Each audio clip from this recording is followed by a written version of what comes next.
Hari ini Presiden Jokowi melantik 3 menteri, 1 wakil menteri, dan beberapa kepala badan di Istana Negara Jakarta. Sejumlah menteri dilantik Presiden Jokowi pagi ini. Mereka adalah Menkumham, Menteri SDM, Menteri Investasi, sekaligus Kepala BKPM dan tambahan Wakil Menteri Kominfo. Presiden juga melantik Kepala Badan Gizi Nasional, Kepala Kantor Komunikasi Kepresidenan, serta Kepala Badan Pengawas Obat dan Makanan.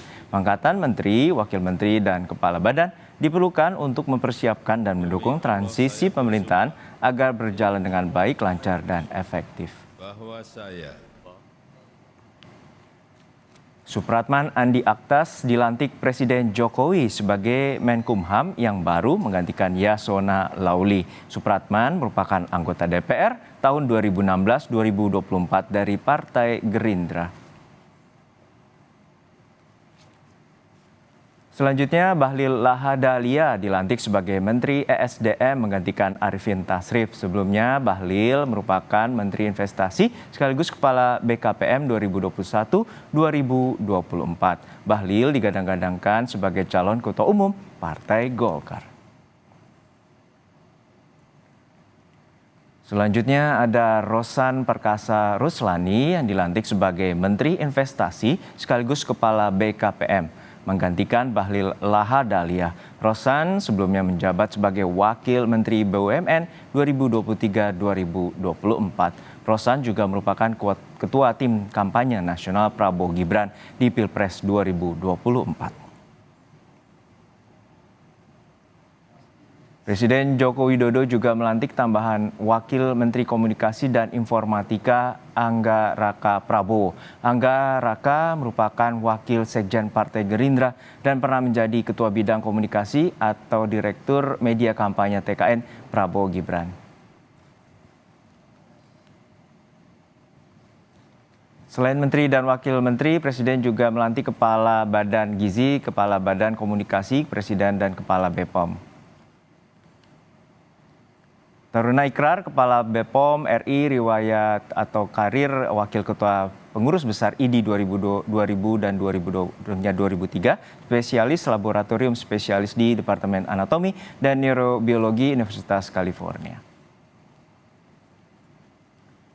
Informasi terkini kita segera bergabung dengan jurnalis Kompas TV Cindy Permadi di Istana Negara Jakarta. Cindy, hingga saat ini bagaimana proses dari reshuffle dan juga apa alasan dari Presiden melakukan reshuffle menteri di 2 bulan terakhir masa jabatannya?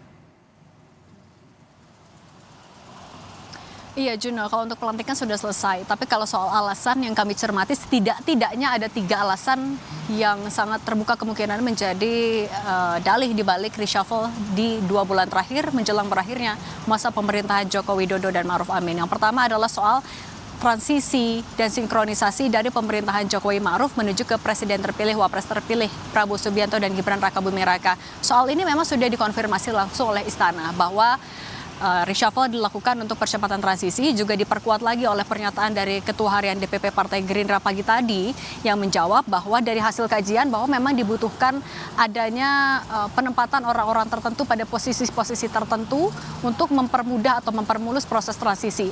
Tujuannya adalah agar ketika nanti setelah dilantik pada 20 Oktober 2024, Prabowo Subianto dan Gibran Rakabuming Raka, pemerintahannya bisa langsung berjalan karena sudah ada transisi yang dilakukan sejak 2 bulan atau bisa jadi 3 bulan sebelumnya. Mengingat bulan lalu juga dari reshuffle yang juga dilakukan oleh Presiden Joko Widodo dengan menempatkan 2 orang dekat Prabowo, yakni Thomas Jiwandono dan di posisi Wamenkyu dan juga Sudaryono di posisi Wamentan.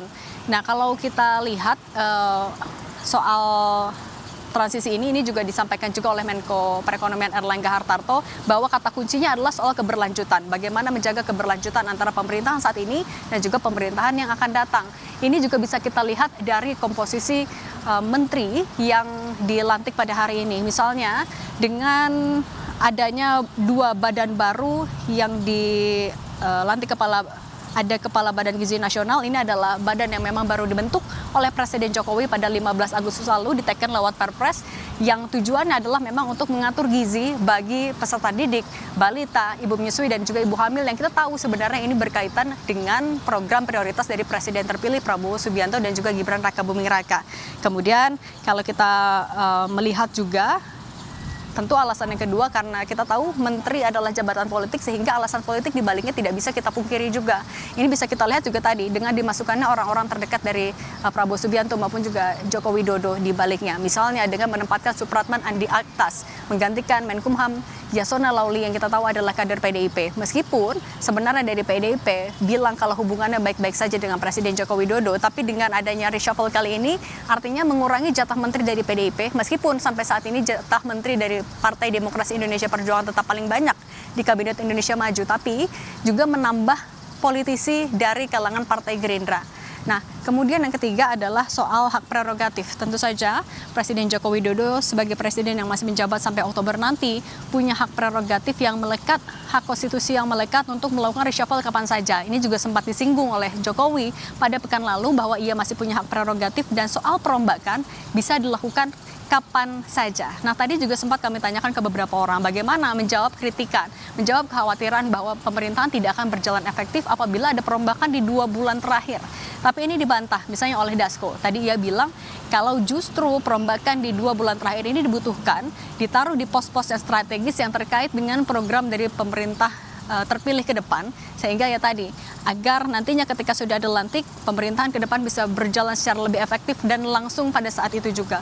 Begitu juga Rosan misalnya yang dia bilang mau dilantik kapanpun 2 bulan atau bahkan lebih sempit dari itu waktunya, ia akan tetap siap menjalani amanah yang ditugaskan. Memang ada kabar bahwa orang-orang yang dilantik pada hari ini sebenarnya adalah orang-orang yang nantinya juga akan menjabat di pemerintahan atau di kabinet Prabowo Subianto dan Gibran Rakabuming Raka.